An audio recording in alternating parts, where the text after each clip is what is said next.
Yeah, so I know y'all remember about a month ago, we had a 2014 Ford Explorer just like this one in, except it was black, and it had rats chewed through it. And man, let me tell you what, this one is almost chewed through in the exact same spot. I mean, the other one I did, there was nothing else touched but this one part right here. And man, let me tell you what. Oh, wait a second, looks like they might have got a little bit here right there. But man, let me tell you what, that is crazy. The same exact spot. And I'm not really sure why they like that wire so much more than the others. But for some reason they do. But they've been in here for a little while. So we're gonna do the same thing we did last time. We're gonna put a whole nother wire harness on this bad boy. We're gonna drop that wiring harness on it, call that bad boy good, send them on down their way. So we already got the part here from Ford, so just about to, we may make a video about this one, I may not, we'll see, but we're about to get a bit started on this one. So I think I actually am probably gonna make a video about this one. So let me get my camera set up and probably make this the intro to it. So, all right, here we go. All right, so this is my second time doing one of these, so I kind of had a little bit of, I guess you could say, a head start. I kind of knew what I needed to take off and what I didn't, so I kind of just started getting things out of the way.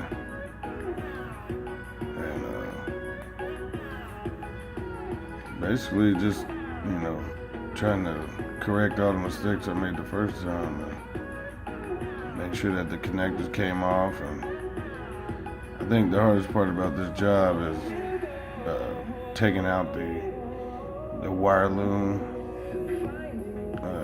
secure anchors that hold it to the manifold and to the head and the valve cover. I think that was probably the most challenging part. Taking them out without breaking them. And so a lot of times in this video you'll see me actually cutting and that's what I was just doing right there. I was cutting the zip tie fasteners that anchor the wiring harness to the body of the motor and the intake and stuff. And see, there's another picture of it right there. And that was probably the biggest thing that I learned from the last time.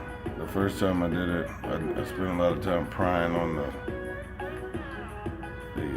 little connectors, and it just didn't work.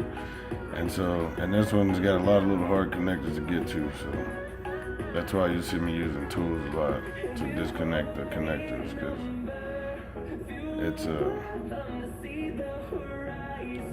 you understand if you have the opportunity to do one.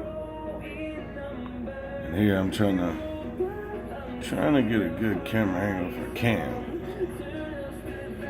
It can be a little hard sometimes,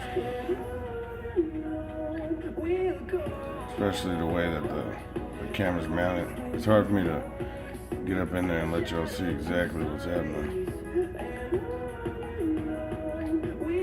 So basically right now I'm disconnecting, I believe it could possibly be the crank sensor, because it goes right there on the flywheel, the flex plate, and man, it's pretty hard to get to. There's a little heat shield you gotta take off first, and then it's pretty challenging to get to the connector without breaking it.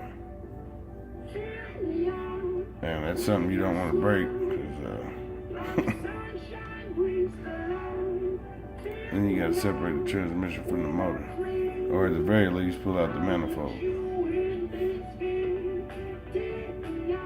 So now I'm just kind of, I'm in cruise control right now, just getting all the little things I know I need to get out, getting them out. Time to pull the cowl out. The main wiring harness connects underneath the cowl, so sometimes getting these windshield wipers off is a little bit kind of scary almost, because you don't want to break the glass. So, but at the same time, you want it to come loose. They don't come loose that easy.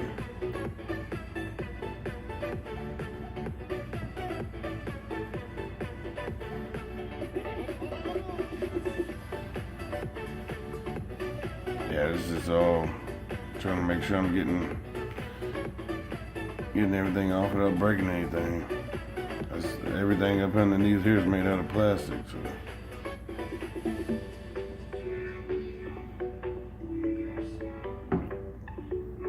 And now I'm finally at the PCM right now. I've just removed the whole wiring harness. Got to kind of snake it underneath the strut bar.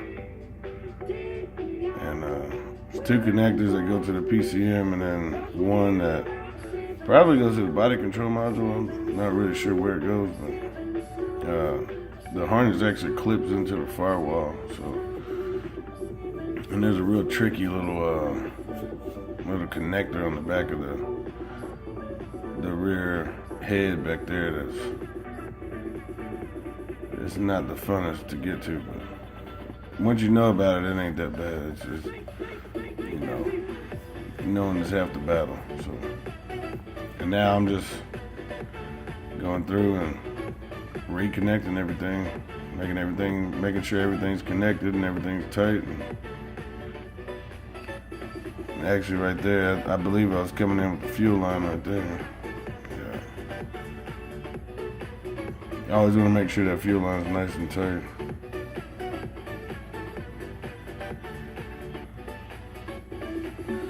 Now, I try to get a little bit better angles each time. Sometimes it's hard. It's about as good as angle you're gonna get right here. And this is where I was putting that last connector in. I realized, I need to put the heat shield on. So back I go. That's the heat shield.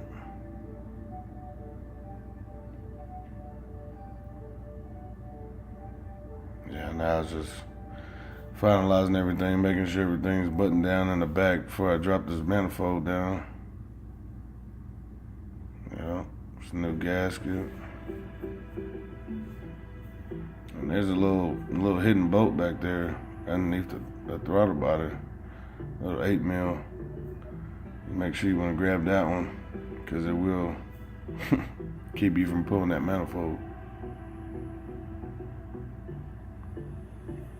Yeah, at this point, I'm just making sure all my wiring's right and everything's going good. Right now, I'm reconnecting the vacuum lines to the booster, to the PCV valve, putting my air box back on. That's about it.